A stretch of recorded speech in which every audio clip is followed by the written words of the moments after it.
సిద్ధమైనప్పుడు ఆలస్యం చేయకూడదు.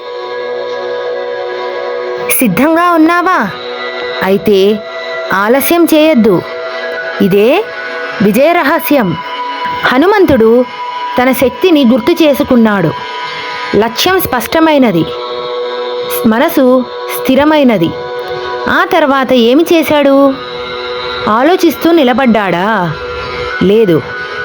సిద్ధమైన క్షణమే చర్య తీసుకున్నాడు.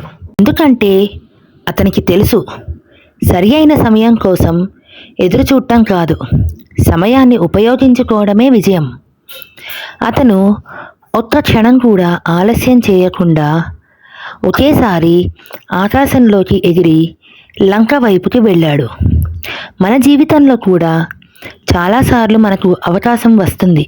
మీరు కూడా ఎప్పటి నుంచో ఆలస్యం చేస్తున్న పని ఏమిటి? కామెంట్లో రాయండి. లైక్ చేయండి, షేర్ చేసి మరొకరికి ప్రేరణ ఇవ్వండి.